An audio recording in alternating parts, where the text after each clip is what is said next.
Hello students हमने भारतीय न्याय संहिता के लेक्चर शुरू किए थे। हम एक वीडियो बना चुके हैं जिसमें हमने basic introduction, what is crime, crime के एसेंशियल एलिमेंट्स क्या है, ये टॉपिक हमने कंप्लीट किया था पिछली वीडियो में। अगर आपने वो वीडियो नहीं देखी है तो मैं इस वीडियो के डिस्क्रिप्शन में उस वीडियो का लिंक दे दूंगा, आप उस वीडियो को जरूर देखिए। उसी से ही आपको समझ आएगा बीएनएस है क्या। वो एक बेसिक वीडियो है, इंट्रोडक्टरी पार्ट है, उसको जरूर देखिए।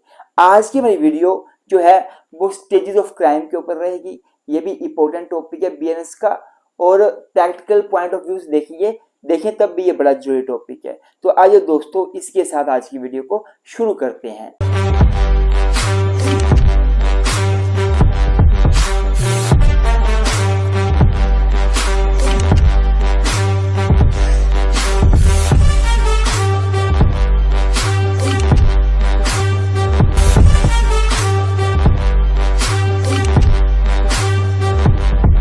तो स्टूडेंट्स, अगर मैं स्टेजेस ऑफ क्राइम की बात करूं तो स्टेजेस ऑफ क्राइम का सिंपल सा मतलब है वो सारा का सारा प्रोसेस जो क्राइम कंप्लीट करने के लिए फॉलो किया गया हो, वो स्टेजेस ऑफ क्राइम है। मतलब क्या हुआ, stages of crime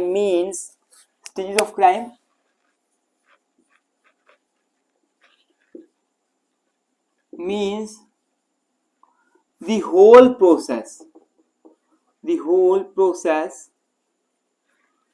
which is followed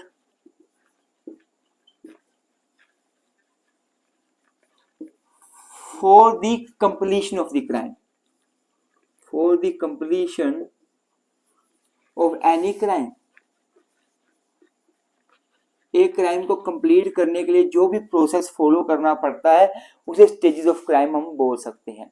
तो कुल मिला के 4 स्टेजेस है क्राइम की। सबसे पहली जो स्टेज है क्राइम की वो है इंटेंशन।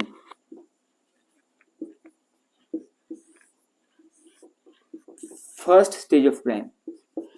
दूसरी जो स्टेज है क्राइम की वो है प्रेपरेशन।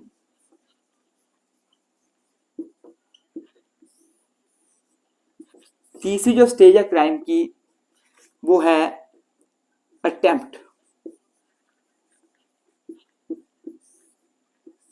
और जो फोर्थ स्टेज है क्राइम की और आखिरी स्टेज है क्राइम की वो है कंप्लीशन। कंप्लीशन बोल दिया, कमीशन बोल दो, COMMISSION, कमीशन, COMMISSION। तो ये 4 स्टेजेस हैं क्राइम की, और ये स्टेजेस जो हैं इनको फॉलो किया जाता है क्राइम को कंप्लीट करने के लिए। तो हम वन बाय वन सारे को डिस्कस करेंगे। मैं सिर्फ 1 मिनट लूंगा, मैं आपको एक बेसिक आइडिया दे दूं कि जब भी कोई क्राइम करना हो, सपोज ए है, इसने बी का मर्डर करना है, तो सबसे पहली स्टेज इंटेंशन आती है। ए के माइंड में आएगा कि मुझे बी का मर्डर करना है। फिर ए जो है मर्डर करने के लिए प्रेपरेशन करना शुरू कर देता है, अर्थात वो तैयारियां करना शुरू कर देता है कि कैसे मैं बी को मारूंगा।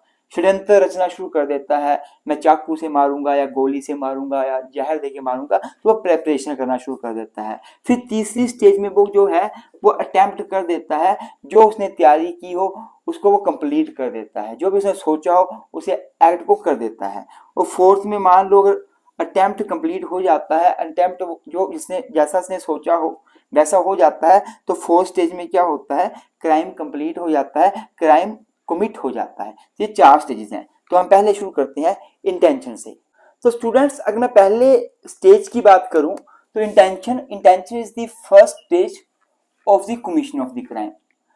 It is also known as the mental stage. इसको मेंटल स्टेज भी कहा जाता है।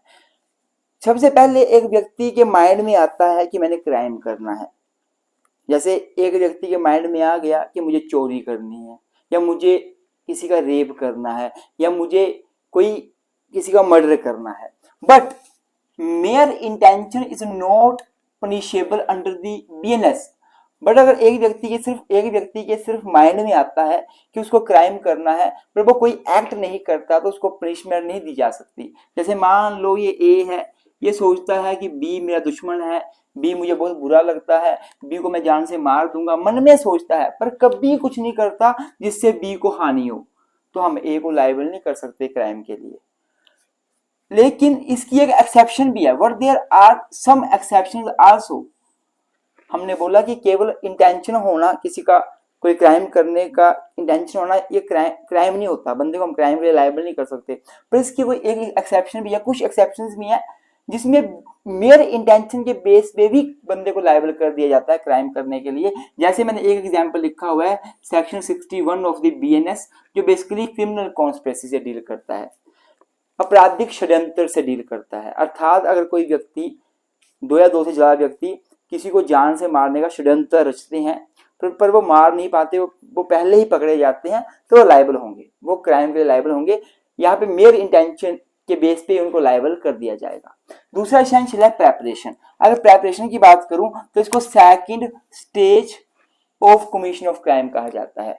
अब बंदे की इंटेंशन में आ गया, मैंने क्राइम करना है, उसके माइंड में आ गया, अब वो प्रेपरेशन करने लग पड़ता है उस क्राइम को कैसे किया जाए। जैसे मान लो एक बंदे के दिमाग में आता है, सपोज ए के दिमाग में आता है कि बी का मर्डर करना है, तो वो ए बी को मारने के लिए हो सकता है बंदूक का जुगाड़ करे, या उसको जहर से मारना है तो कहीं से जहर पॉइजन का जुगाड़ करे। या मान लो कोई एक व्यक्ति है, उसके मन में आता है, उसके दिमाग में आता है मैंने बैंक में रॉबरी करनी है, तो हो सकता है वो गन का जुगाड़ करे, प्रेपरेशन करना शुरू कर, तैयारियां करना शुरू कर दे, वो काले मास्क लाना शुरू कर दे, तो प्रेपरेशन हो गई।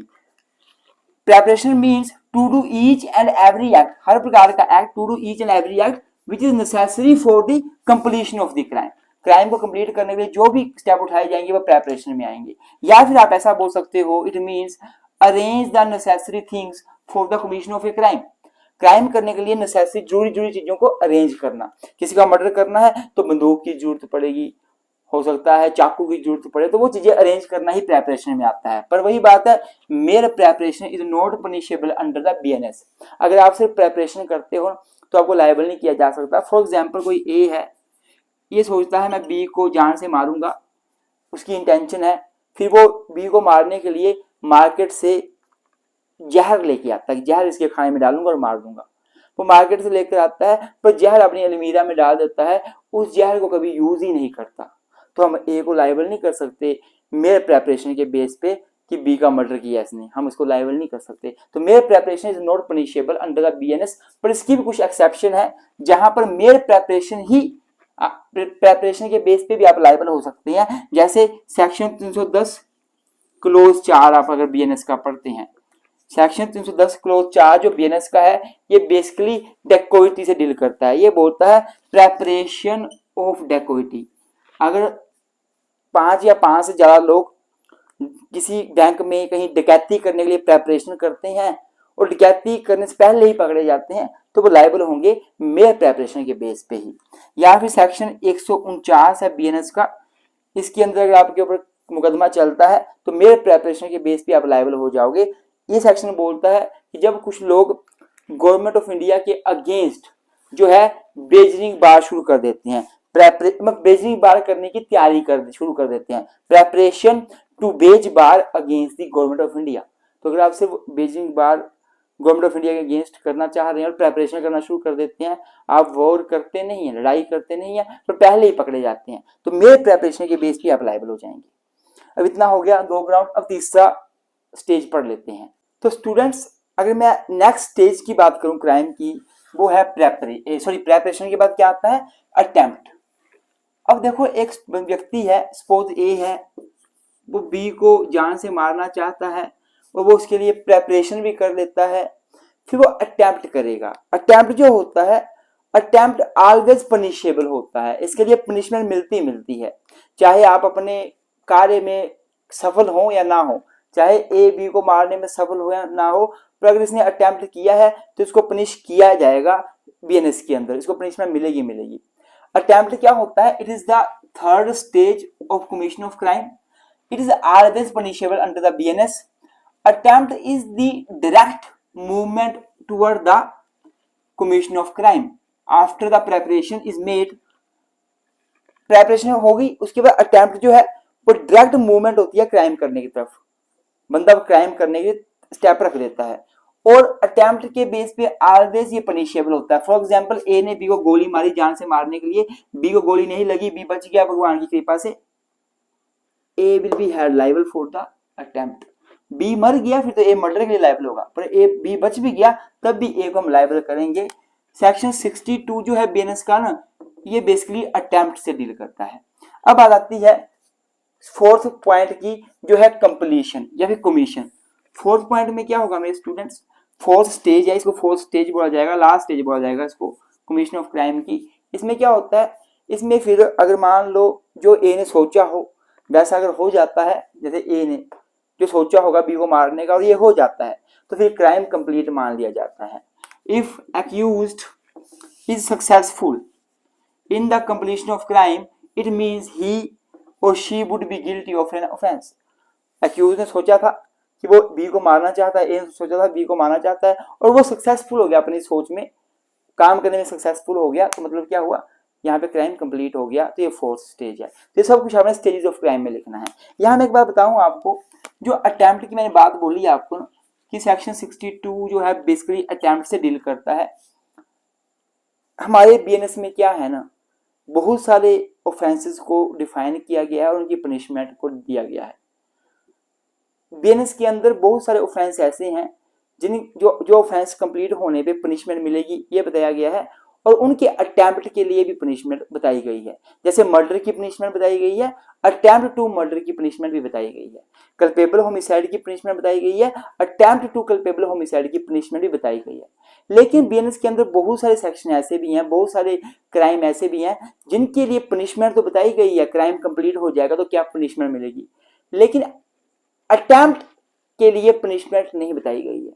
मतलब क्राइम हो गया तो पनिशमेंट बताई हुई है, पनिशमेंट दी गई है कितनी होगी, पर अगर अटेम्प्ट हुआ तो उसकी पनिशमेंट नहीं दी गई है। तो ऐसे केसेस जो हैं वो सेक्शन 62 ऑफ बीएनएस के अकॉर्डिंग ही डील किए जाते हैं। सेक्शन 62 ऑफ बीएनएस के अकॉर्डिंग ही पनिशमेंट दी जाती है ऐसे केसेस में जहां पर बीएनएस में एक्सप्रेसली कहीं पनिशमेंट नहीं दी हो, अटेम्प्ट के अगर हुआ है कोई ऑफेंस का उसके लिए। तो ये सब कुछ आपने इसमें लिखना है। स्टूडेंट्स अगर वीडियो अच्छी लगी है वीडियो को लाइक करना ना भूलें, law with twins YouTube channel को सब्सक्राइब कर लें। आप एलएलबी फर्स्ट सेमेस्टर में हैं, अगर आप चौधरी चरण सिंह यूनिवर्सिटी स्टूडेंट है, आप जो माश कोमरी यूनिवर्सिटी के स्टूडेंट है, एचपीयू के हैं, पंजाबी यूनिवर्सिटी पटियाला के हैं, कुरुक्षेत्र यूनिवर्सिटी के स्टूडेंट हैं, आप मुंबई यूनिवर्सिटी के स्टूडेंट है, कर्नाटका स्टेट लॉ यूनिवर्सिटी के स्टूडेंट है, ये सारी यूनिवर्सिटी का मटेरियल हमारे पास अवेलेबल है। आप हमसे नोट्स बाई कर सकते हैं। नोट्स बाई करने के लिए आप हमें व्हाट्सएप पे मैसेज करें 9816492276। इस पे रिप्लाई अगर नहीं आता है तो एक और नंबर है 9816342776, आप इसमें मैसेज करके नोट्स बाई कर सकते हैं। और अगर आप हमारे पेड लेक्चर लेना चाहते हैं, पेड बैच ज्वाइन करना चाहते हैं, तो इस वीडियो के डिस्क्रिप्शन में मैं अपनी एप्लीकेशन का लिंक डाल दूंगा, आप उस एप्लीकेशन डाउनलोड कर लीजिएगा, वहां से आप हमारे पेड लेक्चर भी ले सकते हैं। थैंक यू सो मच, मिलते हैं किसी नई वीडियो में।